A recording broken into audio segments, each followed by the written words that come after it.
Olá a todos, tudo bem com vocês? Meu nome é Jefferson e este é meu sinal.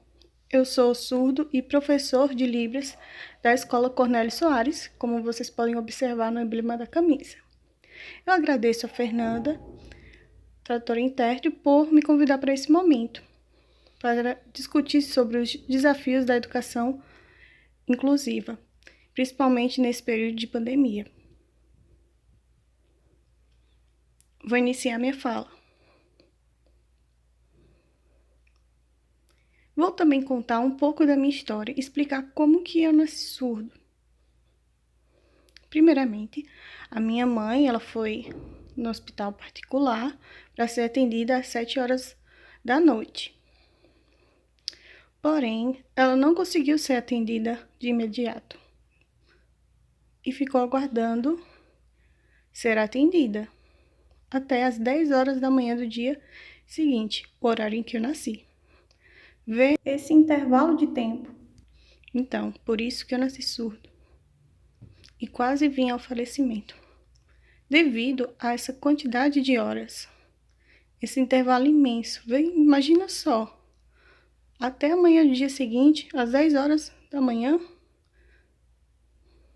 que foi a hora do meu nascimento, e por isso eu nasci surdo. Mas como foi que minha mãe descobriu a minha surdez? Em um panfleto clínico, havia orientações para diagnóstico de alguma deficiência para os bebês. E ela viu que tinha de várias, como por exemplo, da visão e audição. Da audição, ela observou que precisava de um sino, mas minha mãe não tinha sino para fazer esse teste. Então, ela adaptou, pegando talheres para reproduzir esses sons. E eu observei isso e sinalizei uma expressão positiva. Mas minha mãe, então, desconfiada, foi fazer, sem estar no meu campo de visão. E ela observou que eu não esbocei nenhuma reação. E ela ficou atônita com isso. E chamou logo meu pai, que chegando, falou: nosso filho surdo? Eu acho que não. Tá certo, vamos tentar. E aí ele bateu os talheres e eu reagi.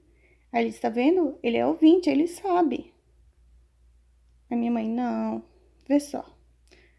Vou reproduzir fora do campo de visão dele. Aí meu pai: tá bom. E aí, meu pai viu que eu não esbocei nenhuma reação. E ele ficou sem saber o que fazer. Minha mãe então falou: tá vendo? Eu te disse.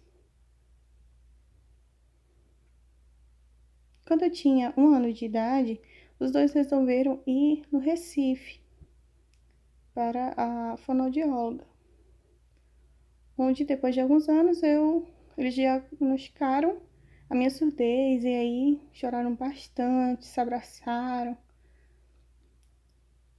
Então eles pensaram: tem a Survag lá no Recife, uma escola acessível.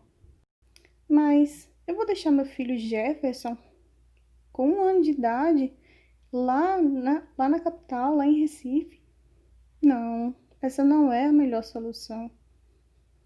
É melhor ele estar aqui conosco, porque ele é meu único filho. Não vou deixar ele lá junto com o tio. É melhor ele estar aqui com a gente. Assim, eu fiquei aqui com os meus pais. E com 2 anos de idade, comecei a frequentar a escola. Uma escola com ouvintes, que geralmente as atividades eram mais brincadeiras, mas minha mãe era professora e ela já me ensinou a escrever meu próprio nome. Então eu aprendi. A primeira palavra foi meu nome. E assim, eu fui crescendo e minha mãe percebeu que tinha algumas dificuldades para o meu desenvolvimento. E ela procurou por toda a região e cidades um lugar que fosse acessível para mim, uma escola acessível. Então ela encontrou em Serra Talhada, no Cornélio Soares. Lá no Cornélio Soares tinha uma sala para alunos surdos. Então ela me matriculou, né? Eu tinha 10 anos, já estava um pouco atrasado, devido ter frequentado apenas escolas sem acessibilidade no município. E aí, com 10 anos, finalmente encontrei uma escola acessível. E eu comecei a aprender lá no Cornélio Soares a me desenvolver. foi o primeiro momento que eu tive contato com a Libras, com a professora Luciene. Ela me ensinou e foi lá que eu tive o primeiro contato com a comunidade surda. E fui desenvolvendo e ganhando fluência na Libras. Meu ensino médio foi na primeira turma de sala inclusiva de Serra Talhada e do Sertão do Pajeú. Nesse processo de aprendizagem, eu tive o apoio dos professores ouvintes com as demais disciplinas e também da tradutora e intérprete Josilene. Esse é o sinal dela. Ela foi a minha primeira intérprete, na qual fui aprendendo, mas também teve algumas dificuldades comunicacionais. Os professores ouvintes não sabiam Libras, nem sinais, nada. Mas eu fui me adaptando a essa realidade, passei anos lutando. Tinha muitas dificuldades, mas eu fui lutando e vencendo todas essas barreiras. Tinha as professoras e também intérpretes que sempre me influenciavam para eu fazer uma faculdade. Então, eu acabei resolvendo, me inscrevi no Enem, estudei bastante e realizei a prova. No entanto, eu esqueci de me inscrever também para a faculdade do curso que eu queria. Aí eu fiz pela segunda vez o Enem novamente. E aí, então, consegui passar na faculdade que eu queria, no curso de Letras Libras, na UFPB, no Polo João Pessoa. É uma faculdade à distância. Eu passei esses 3 anos estudando, mas também eu sempre ficava observando também se havia alguma vaga para concurso. Então apareceu e eu me inscrevi como professor de Libras. E passei no concurso. Havia 2 vagas.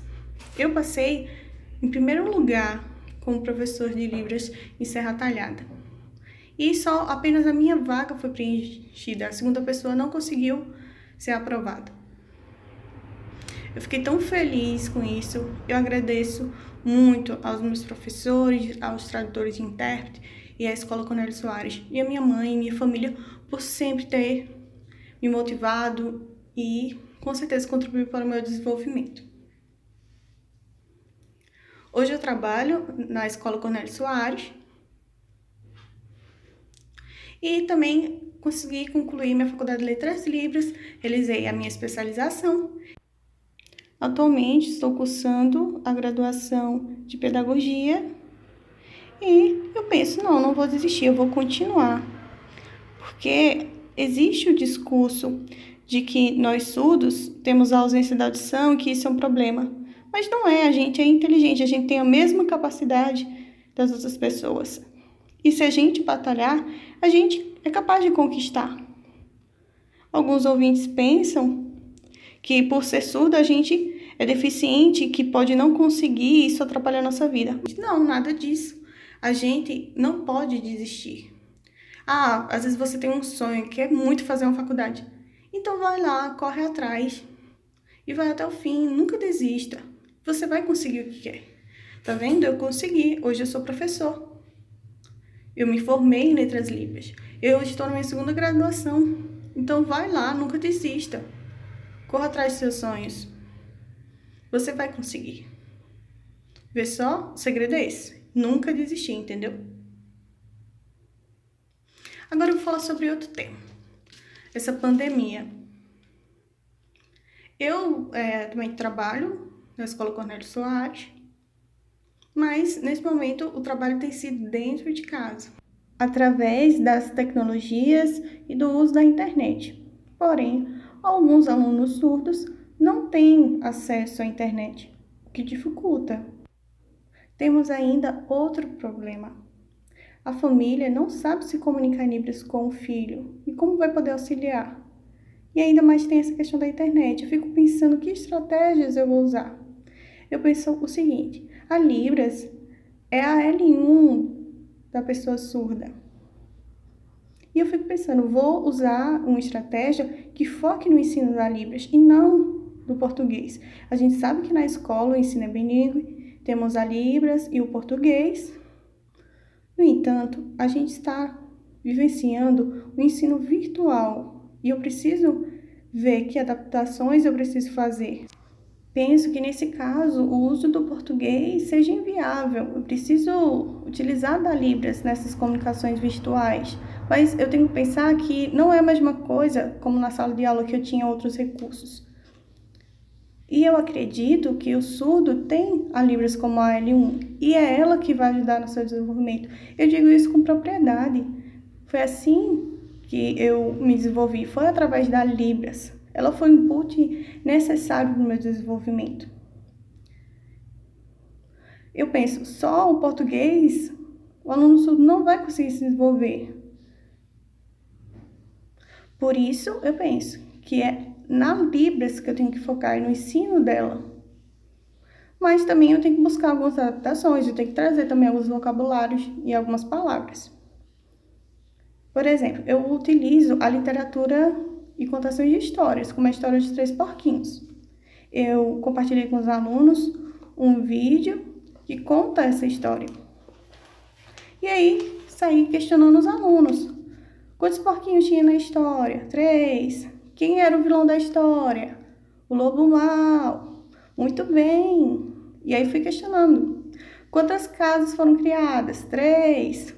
E como foi a construção dessas casas? Que material utilizou?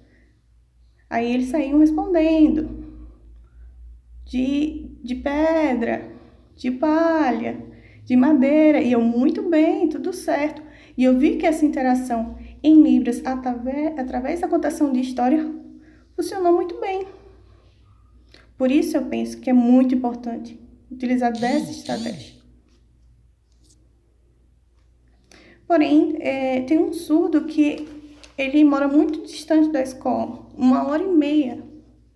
E eu vejo que para ele vir é bastante difícil. Além disso, lá na região que ele mora é uma zona rural e não tem acesso à internet. Além disso, a escola, a sala de aula, é o único ambiente acessível que ele frequenta.